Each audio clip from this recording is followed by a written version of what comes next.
जय श्री हरि। स्वाधिष्ठान चक्र, सेक्रल चक्र, इसको हम अभी समझ रहे हैं। और एक जो चीज़ बहुत अच्छे से समझ में आई है वो ये कि जो कुछ भी हमारा अनुभव है, जो कुछ भी हमारा परसेप्शन है, उसको हम भले ही फिजिकली ऐसा सोचते हो कि हम अनुभव कर रहे हैं, लेकिन जो भौतिक अनुभव है हमारे, उन सब की वास्तविक जो धरातल है वो है ऊर्जा का संसार, the subtle world, the subtle dimension. और घटनाएं पहले वहाँ घटती हैं, ऊर्जा के क्षेत्र में घटती हैं, और फिर वो ठोस फिजिकल फॉर्म में हमको हमारी अनुभूति में आती है।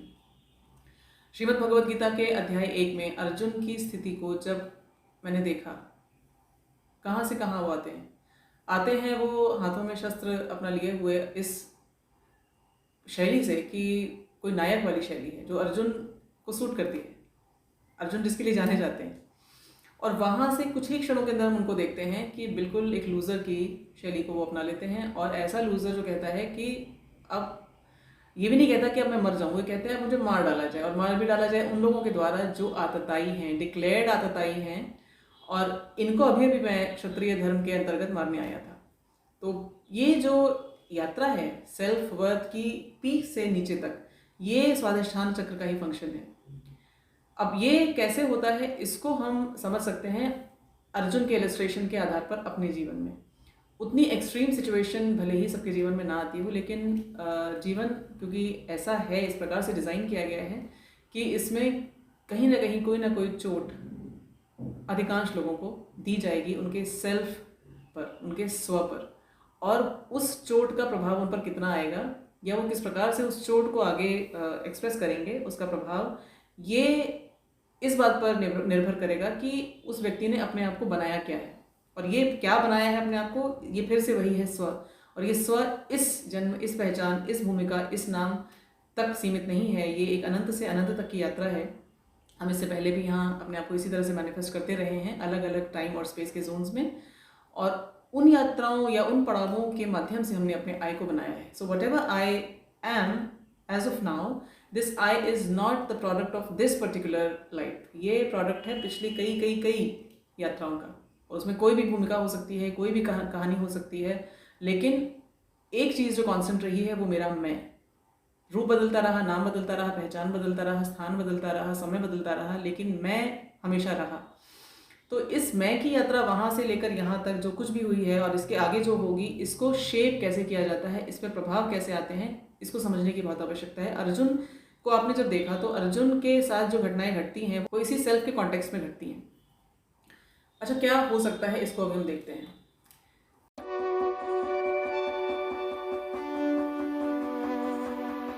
व्यक्ति जब किसी माँ के गर्भ में आता है तो दो संभावनाएं होती हैं। एक तो ये कि वो पहले से ही वांछित है, यानी उसके माता पिता चाहते हैं उसका जन्म। दूसरी सिचुएशन ये है कि जब माता पिता को उसका जन्म नहीं चाहिए, यानी वो बिल्कुल basic gross physical sexual function में है, अपने सेक्सुअल ऑर्गन्स के आनंद के लिए उन्होंने एक दूसरे को कुछ समय के लिए एंटरटेन किया, लेकिन उसमें किसी तीसरे व्यक्ति के प्रति कोई निमंत्रण आमंत्रण का भाव नहीं था, वांछित का भाव नहीं था। एक चीज़ जो हमें और आप सबको याद रखनी चाहिए कि वो ये कि जितने भी हमारे संबंध बनते हैं, जितने भी एसोसिएशंस होते हैं, रिलेशनशिप्स होते हैं, वो रैंडम नहीं है, अचानक से हो जाएगा, कोई व्यक्ति आ जाएगा हमारे जीवन में, ऐसा नहीं है। सब कुछ एक योजना के अनुसार चल रहा है। हमारे जीवन में कौन कब किस समय किस भूमिका में कितनी देर के लिए आएगा, ये सब पहले से निर्धारित है। तो जो संतान बनकर किसी दंपति के घर में व्यक्ति आ रहा है, उसका पहले से ही कोई कर्मानुबंध है, ऊर्जा का कोई कॉन्ट्रैक्ट है जिसको अभी और एग्जीक्यूट करने की आवश्यकता है। कोई ऐसी ऊर्जा रेजिड्यूज हैं जिनको एग्जॉस्ट करने की आवश्यकता है, पॉजिटिव या नेगेटिव। तो ये जो व्यक्ति आएगा संतान बनकर, ये तो आएगा ही आएगा, लेकिन उसके प्रतिभाव क्या है, ये उसके स्वाधिष्ठान चक्र पर एक ऊर्जा इम्प्रिंट के रूप में जरूर जाएगा। यदि माता पिता का भाव है अवांछित का, नहीं चाहिए, तो ये नहीं चाहिए वाला अवांछित का भाव, अनडिजायरेबल अनवांटेड का भाव, उसके स्वाधिष्ठान चक्र पर एक ऊर्जा वाइब्रेशन के रूप में जाएगा। उसकी सेल्फ वर्थ को नेचुरली, जो स्वाभाविक रूप से हम समझ सकते हैं कि उसको डिप्लीट करेगा। वहीं दूसरी ओर यदि माता पिता के मन में वांछा का भाव है, निमंत्रण का भाव है, हमें संतान चाहिए, हम माता पिता बनना चाहते हैं, तो पहले ही तो वो वाइब्रेशन हाई है। हमने ये पहले वीडियोस में, इसका लिंक मैंने नीचे दिया हुआ है, हमने देखा हुआ है। और इसी के साथ साथ उस व्यक्ति को क्योंकि एक तरह का वांटेड का जो भाव मिल रहा है, ये उसकी सेल्फ वर्थ पर एक रेनफोर्समेंट की तरह से काम करता है। क्योंकि जब व्यक्ति आ रहा है तो वो आ रहा है, मेडिकल साइंस के अनुसार ये सब बातें मैटर नहीं करती, लेकिन ऊर्जा समझने वालों के, थोड़ा सा भी लॉजिक लगा के सोचने वालों को ये समझ में आएगा कि जब माँ के गर्भ में स्थापित किया जाता है पिता के वीर्य के माध्यम से व्यक्ति को, उस समय भी वो एक व्यक्ति होता है। वो कुछ कोशिकाएं नहीं होती, कोशिकाएं तो उसका पहला घर होती हैं, जो गैमीट्स जिनको कहा जाता है, वो तो उस व्यक्ति का पहला घर है। और उन बिल्कुल बेसिक सेल्स के ही एक प्रोलिफरेशन के माध्यम से, उन्हीं के कई बार बहुगुणित होने के कारण वो बॉडी मैनिफेस्ट करेगा। लेकिन जो आधार है, जो ब्लूप्रिंट है, वो तो ऊर्जा का है। मूलाधार चक्र, स्वाधिष्ठान चक्र, फिर उसके बाद मणिपुर चक्र, फिर उसके बाद अनाहत चक्र, फिर विशुद्धि चक्र, फिर आज्ञा चक्र, फिर सहस्त्रार चक्र। इस तरह से ये एक फ्लोर उसका बन रहा है और उसी फ्लोर से जुड़े हुए उसके ऑर्गन्स तैयार किए जाएंगे। क्योंकि पहले चेतना होगी, व्यक्ति होगा, व्यक्ति का एक ऊर्जा शरीर होगा और उस ऊर्जा शरीर के अनुसार पहले के गैदर किए हुए कार्मिक ब्लूप्रिंट के आधार पर बनता हुआ एक शरीर होगा। लेकिन व्यक्ति है ऊर्जा, एक चेतन ऊर्जा। तो जब वो माँ के गर्भ में आया है, वो उस समय से ही ऊर्जाओं को ग्रहण करता है, क्योंकि वो एक चेतन व्यक्ति है। माँ के गर्भ में वो जब आया तो पिता का भाव क्या था, माता का भाव क्या था, ये उसकी सेल्फ वर्थ पर एक इम्प्रिंट है। वो पॉजिटिव होगा या नेगेटिव होगा, ये उन माता पिता के भाव पर निर्भर करता है। अब वो माँ जब अपने गर्भ में उस व्यक्ति को रखती है, तब उस पूरे 9 महीने 9-10 महीने के गर्भकाल में उसकी जो भी अनुभूतियाँ हैं, जो भाव हैं अपने प्रति, अपनी संतान के प्रति, वो सब उस व्यक्ति के ऊर्जा भोजन है, ऐसा समझ लीजिए। क्योंकि वो व्यक्ति ऊर्जा को ही कलेक्ट कर रहा है अपने ऊपर और बिल्कुल असहाय स्थिति में है, एक बंदी की तरह से अपने माँ के गर्भ में बंद है। वो कुछ भी अपने स्तर पर नहीं कर सकता, किसी ऊर्जा को बदल नहीं सकता, किसी भी व्यक्ति के भावों के प्रति अपनी अभिव्यक्ति, उनके प्रति अपनी प्रतिक्रिया नहीं दिखा सकता। वो एक ऐसा कैदी है जिसको हर वो चीज़ झेलनी ही पड़ेगी जो उसकी ओर फेंकी जाएगी, चाहे वो उसकी माता के द्वारा, चाहे आसपास के लोगों के द्वारा। ऐसा भी हो सकता है कि माता स्वयं तो बहुत प्रेम, बड़ा वांछा का भाव रखती है अपने संतान के प्रति, होने वाली संतान के प्रति, लेकिन आसपास का जो वातावरण है वो बड़ा ख़राब है, वो वाइब्रेशंस बड़ी ख़राब हैं। जैसा कि हमने पिछले वीडियोस में देखा, अधर्म की वाइब्रेशंस जिनको कहते हैं, उनको भी ये बच्चा अपने अंदर एब्जॉर्ब करेगा। तो इसका सेल्फ वर्थ, जो स्व का भाव है, वो वहाँ से बनता है।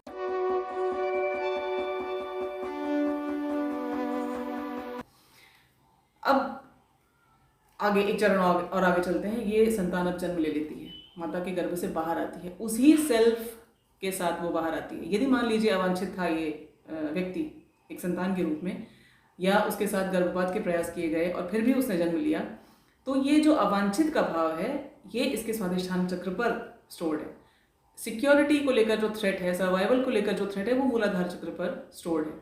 इसके अतिरिक्त जो अन्य नेगेटिव इमोशंस हैं वो ऊपर के चक्रों पर अपना असर दिखाएंगे, लेकिन जो स्व पर चोट है, सेल्फ वर्थ पर, वो स्वाधिष्ठान चक्र पर आई है इस व्यक्ति के, कि मैं नहीं चाहा जाता हूँ, मैं इतना अच्छा नहीं हूँ कि मुझे मेरी माँ पसंद करे, या जो व्यक्ति मुझे होल्ड कर रहा है, इस व्यक्ति के द्वारा मैं नहीं चाहा गया हूँ। ये भाव उसके सेल्फ पर लगातार बना हुआ है गर्भकाल के दौरान, और जब वो बाहर आता है तब भी। अब बाहर आने के बाद यदि सिचुएशन बदल गई है, बहुत अच्छा है, धीरे धीरे वो हीलिंग हो जाएगी। लेकिन यदि ऐसा नहीं हुआ है तो वो जो चोट है इसके स्वाधिष्ठान चक्र पर, ये और बढ़ेगी। अच्छा, अब बाहर आया है व्यक्ति, तो स्वाधिष्ठान चक्र का जो एक बहुत बड़ा फंक्शन है वो है आत्म अभिव्यक्ति, स्व का भाव, मैं कैसा हूँ, मैं कौन हूँ, और फिर अपने आप को अभिव्यक्त करना। तो जब व्यक्ति बाहर आता है माँ के गर्भ से, उस समय तो वो खुलकर अपने आप को एक्सप्रेस करता है। जो कुछ भी उसके अंदर के भाव है, उसमें वो किसी प्रकार का मेड़ नहीं बांधता, किसी प्रकार का उसको मोल्ड नहीं करता, छुपाता नहीं, उसको नए प्रकार से तराशता नहीं जिससे कि अन्य लोगों को वो ठीक लगे या उनके अनुसार वो बना ले। वो बिल्कुल खुलकर ऐसे एक्सप्रेस करता है जैसे उसके अतिरिक्त कोई भी नहीं है। तो जो भी उसने चोटें ली हैं अपने स्व पर, वो उनको भी खुलकर एक्सप्रेस करेगा।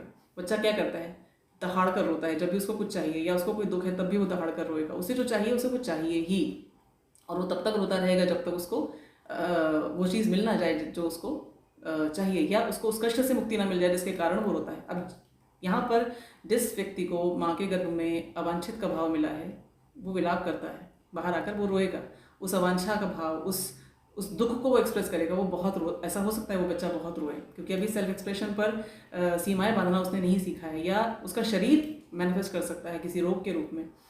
स्वाधिष्ठान चक्र से जुड़े हुए जो अंग हैं उन पर वो चीज़ें मैनिफेस्ट कर सकता है, या मूलाधार चक्र से जुड़े हुए जो अंग हैं उनसे जुड़ी हुई जगहों पर वो मैनिफेस्ट कर सकता है, या ऊपर के चक्रों पर जो दुख के भाव, जो नेगेटिव इमोशंस की एनर्जी उसने क्रिएट की है, उनके कारण वो अलग अलग रोगों के रूप में या अलग अलग बिहेवियरल डिसऑर्डर्स के रूप में उसको एक्सप्रेस करेगा। लेकिन वो आगे होगा, खुलकर रोना और शरीर के रोगों के थ्रू दिखाना, ये वो पहले से ही शुरू कर देगा।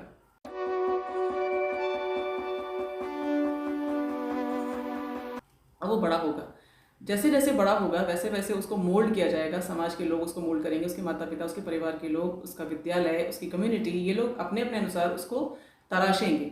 अब व्यक्ति का एक स्व है, पहले से बना हुआ स्व है, उसके ऊपर गर्भकाल में बने हुए जो भी छापे हैं वो ले ली हैं उसने, और फिर इसको जो तैयार किया जा रहा है कम्युनिटी के मेंबर के रूप में, समुदाय के सदस्य के रूप में, तो उसमें जो चीज़ें उसको सिखाई जा रही हैं, ये करो और ये ना करो, यदि ये चीज़ें उसके भले के लिए हैं, उसको एक इंडिविजुअल आइडेंटिटी समझकर उसके अनुसार की जा रही हैं, तो बहुत अच्छा है। लेकिन ऐसा नहीं होता है। उस व्यक्ति को बाकी लोग उस मापदंड या उन मापदंडों से प्रभावित करते हैं, उसको मोल्ड करते हैं, उसको तराशते हैं जो उन्हें लगता है हमारे लिए अच्छी हैं। उसके लिए कैसी हैं, इससे उन्हें कोई मतलब नहीं होता। ऐसी सिचुएशन में उसका स्व एक कॉन्फ्लिक्ट में आता है।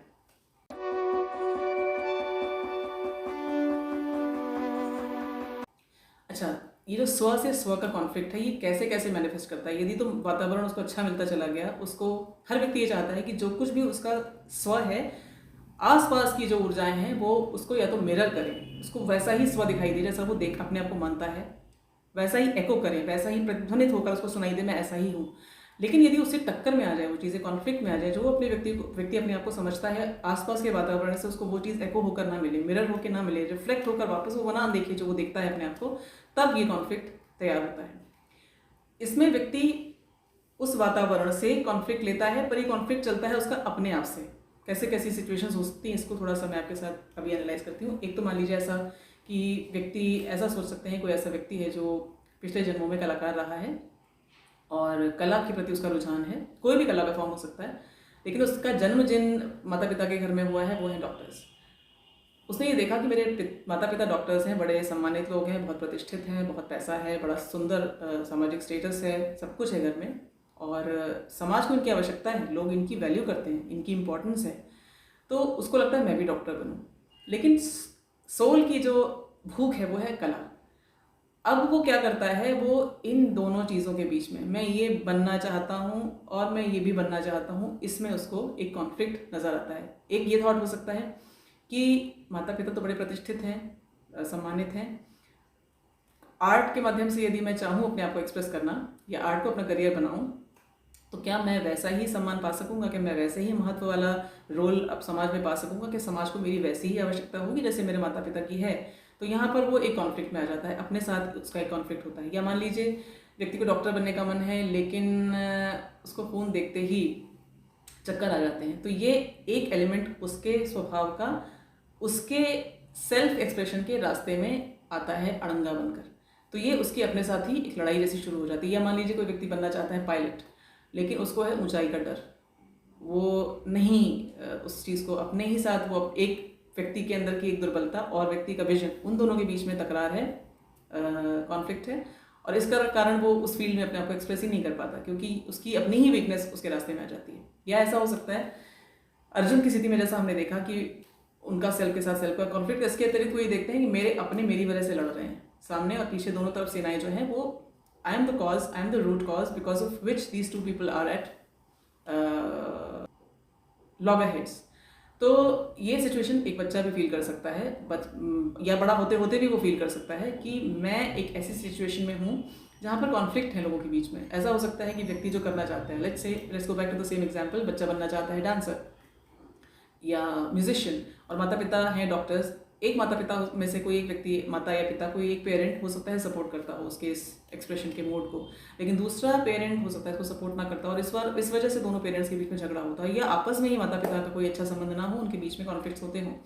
ऐसी सिचुएशन में जो बच्चा होता है वो उस एनर्जी को देखता है, वो ये सोचता है कि मैं हूँ इसका कारण, मेरे कारण ये सब कुछ हो रहा है, तो उसको अपनी वर्थ पर पहले ही बहुत छोटेपन का भाव होता है, और इसी के साथ साथ उसको ऐसा भी लगता है कि मैं एक ऐसा व्यक्ति हूँ जिसके कारण ये सब कुछ घट रहा है, तो मैं अच्छा नहीं हूँ, और वो अपने उस एक्सप्रेशन को भी इसके लिए दोष देता है कि जो मैं एक्सप्रेस करना चाहता हूँ मुझे एक्सप्रेस नहीं करना चाहिए, क्योंकि इसकी वजह से मेरे घर वालों में तकरार होती है। तो ऐसे में वो व्यक्ति कई प्रकार के रास्ते चुन सकता है। एक चीज़ जो हमें याद रखनी होगी वो ये कि जब भी व्यक्ति के सेल्फ एक्सप्रेशन को वातावरण मिरर करके नहीं देता, तो वो दो काम करता है अपनी पिछले जन्मों में बनी हुई आय के आधार पर, स्व के आधार पर, या तो वो उसको असर्ट करता है, वो उस पर जोर देता है, नहीं मैं ये करूँगा, करके ही रहूँगा, या वो उसको मोल्ड कर देता है, चेंज कर देता है, छोड़ देता है। दोनों ही सिचुएशंस में उसकी मनोवैज्ञानिक जो स्थिति है वो बड़ी ज़बरदस्त तरीके से मैनिफेस्ट हो सकती है, depending on how much growth he has attend during the previous lives. यदि वो एक सकारात्मक दृष्टिकोण का व्यक्ति है, हाई वाइब्रेटिंग व्यक्ति है, तो वो उन परिस्थितियों में भी अपने आप को लगातार उस स्व को हाई वाइब्रेशन में रखने का प्रयास करता ही रहेगा। लेकिन यदि ऐसा नहीं हुआ है तो बड़े भयानक दुष्परिणाम हो सकते हैं। अच्छा, अभी ये एक चीज़ हुई कि conflict of my people because of me. फिर ऐसा हो सकता है कि जो मैं चाहता हूँ, जो मेरा परसूट है, मेरा विजन है, मेरा मिशन है, इसमें मेरे ही लोग ऑन बोर्ड नहीं है। जैसे अर्जुन के साथ हुआ, तो ये एक सिचुएशन हो सकती है जिसमें व्यक्ति अपने उस एक्सप्रेशन को छोड़ देगा, और एक्सप्रेशन को छोड़ देगा तो फिर उसके बाद वो किसी भी तरह से उस चीज़ को मैनिफेस्ट कर सकता है। वही बात, depending on how he has been in his previous lives. फिर वही वाला उदाहरण लेते हैं, जैसे वो व्यक्ति अगर डांस करना चाहता है और उसके माता पिता उसको वैलिडेट नहीं करते, तो उसको लगता है कि नहीं, दिस इज़ नॉट वर्थ, ये मुझे नहीं करना चाहिए, रिजेक्ट कर दिया गया है मेरा ये pursuit, they are not respecting it, so this is not good, अच्छा नहीं होगा ये, इसीलिए ये लोग ऐसा कह रहे हैं। मैं भी इसका मतलब अच्छा नहीं हूँ जो मैं ऐसी चीज़ कर रहा हूँ, या इनको खुश करने के लिए मुझे वो करना होगा जो इनको अच्छा लगता है। तो वैलिडेशन, अप्रूवल नहीं मिलने पर भी ये जो सेल्फ वर्थ पर आता है एनर्जी का, नेगेटिव एनर्जी का वाइब्रेशन, ये स्वाधिष्ठान चक्र को अपने आप डिप्लीट करेगा और उसके कारण कई तरह के मनोवैज्ञानिक प्रभाव डिस्प्ले करेगा।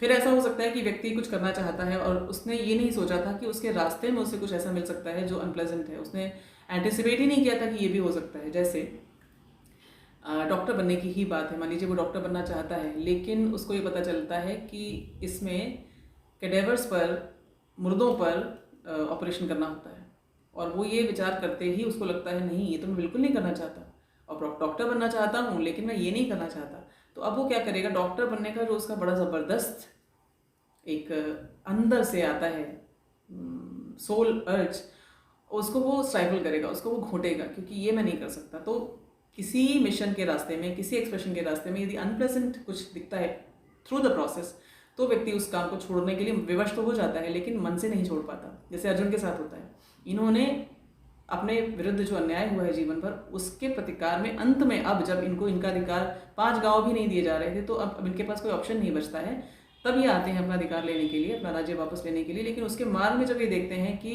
मुझे तो वो करना पड़ेगा जो बिल्कुल नहीं करना था, एतान न हंतुम इच्छामि घ्नतोऽपि मधुसूदन, जब वो ये कहते हैं ये तो मुझे करना ही नहीं था, मैं तो केवल अपना राज्य वापस लेने के लिए आया था। या जब वो कहते हैं निहत्य धार्तराष्ट्रान्नः का प्रीति स्यात् जनार्दन, कि धार्तराष्ट्रों को मारना थोड़ी नहीं था मुझे तो केवल अपना राज्य वापस लेना था, तो इनको मारकर मुझे क्या सुख मिलने वाला था। सो थ्रू द प्रोसेस जब वो देखते हैं अनप्लेजेंट चीज़ें करनी पड़ जाएंगी, ऐसे ही यदि किसी व्यक्ति के साथ हो तो वो उस एक्सप्रेशन को वहीं पे रोक देता है, स्टाइफल कर देता है।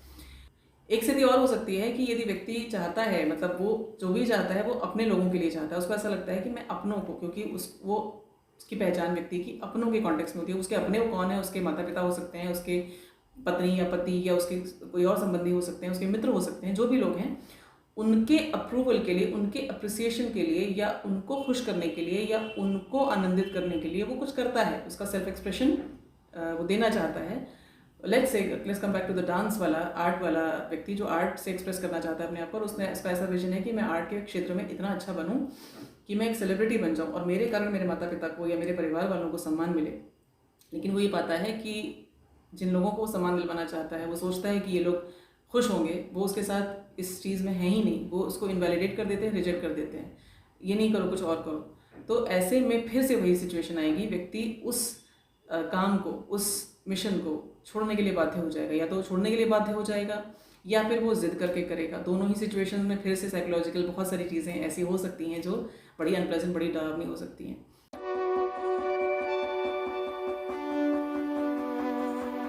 फिर ये चीज़ आई कि उसने एक्सप्रेस किया, अपने आप को एक्सप्रेस किया, लेकिन एंड रिजल्ट बड़ा डरावना दिख गया उसको। जैसे अर्जुन के केस में हुआ, हमने देखा कि वो प्रेजेंट सिचुएशन में अपने लिए जो कॉन्सिक्वेंसेस देखते हैं, उससे पहले वो ये देख लेते हैं कि मेरे घर के जितने लोग हैं, धर्म जो है, मेरे परिवार की स्त्रियां जो हैं, आने वाली पीढ़ियां जो हैं, पितृलोकों में बैठे हुए जो पूर्वज हैं, ये सब के सब मेरे इस एक एक्सप्रेशन की वजह से बहुत कष्ट पाएंगे और बड़ी बर्बादी होगी।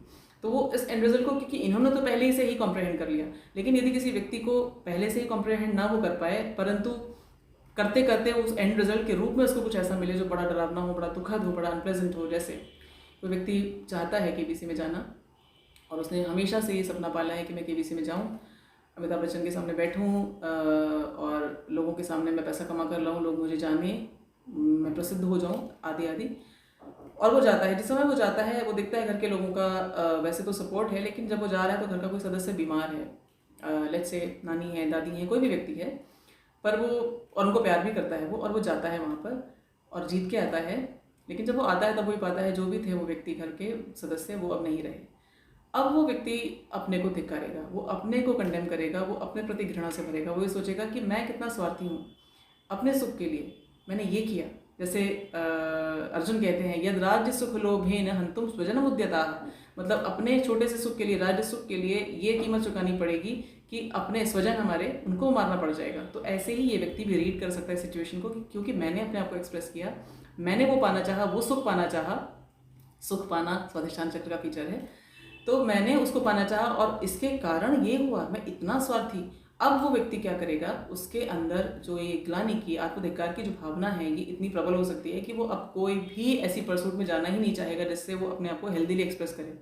वो यहाँ तक हो सकता है कि सुख आनंद से ही डरने लगे। और ऐसे में फिर वो व्यक्ति कहाँ तक जा सकता है, उसकी कितनी दुर्गति हो सकती है, इसकी कहीं कोई सीमा नहीं है। यहाँ तक हो सकता है कि व्यक्ति अपने आप को इतनी घृणा अपने आप से करने लगे कि उसको लगे कि इस व्यक्ति को अब नहीं जीना चाहिए। वो अपने आप से ये कहे कि तुम्हें जीने का कोई अधिकार नहीं है। आय से आय की, स्व से स्व की जो कंक्लूसिव एक निष्कर्ष निकाल के वो जो देगा अपने आप को कि तुम्हें मर जाना चाहिए। जैसे अर्जुन ने कहा, अर्जुन ने तो ये नहीं कहा कि मैं मर जाऊँ, उन्होंने कहा मैं मार डाला जाऊँ, इनके द्वारा मार डाला जाऊँ, आतताइयों के द्वारा मार डाला जाऊँ, जिनको मारना मेरा क्षत्रिय धर्म था, क्योंकि मैं इन आतताइयों से भी बड़ा पापी हूँ। तो ये जो सेल्फ हेट्रेड, सेल्फ लोदिंग जब आई, ये भी स्वाधिष्ठान चक्र पर ही एक प्रिंट होता है। और यहाँ तक जब व्यक्ति आता है तो उसके पास केवल और केवल एक ही मार्ग बचता है, और वो है अपने आप को समाप्त कर देना। तो ये जो अलग अलग रूप से स्व पर चीज़ें through the journey of life आती हैं और मैनिफेस्ट होती हैं, ये कैसे इंटरप्रेट की जाती हैं, मतलब इनको किस प्रकार से आप समझ सकते हैं और इनको कैसे आप ठीक कर सकते हैं, कैसे हील कर सकते हैं अपने आप को, चाहे वो घाव कितने ही पुराने हों या कितने ही नए हों, ये सब भी हम आगे वाले वीडियोस में देखेंगे। आज जो समझने वाली बात थी वो ये कि स्व पर चोट गर्भ में आने से पहले से ही शुरू हो सकती है, केवल पिता के भाव, यानी जो व्यक्ति मेरी माँ के गर्भ में मुझे स्थापित करेगा, उस व्यक्ति का भाव मेरे प्रति क्या है, वहाँ से आरंभ हो जाएगी। और अंतिम बिंदु तक, मतलब जब मैं इस फॉर्म को छोड़ूंगी या छोड़ूंगा, उस समय तक उस स्व को लेकर जो कुछ भी मैंने इकट्ठा किया है वो सब कुछ स्वाधिष्ठान चक्र पर ही मैं जमा करूंगा।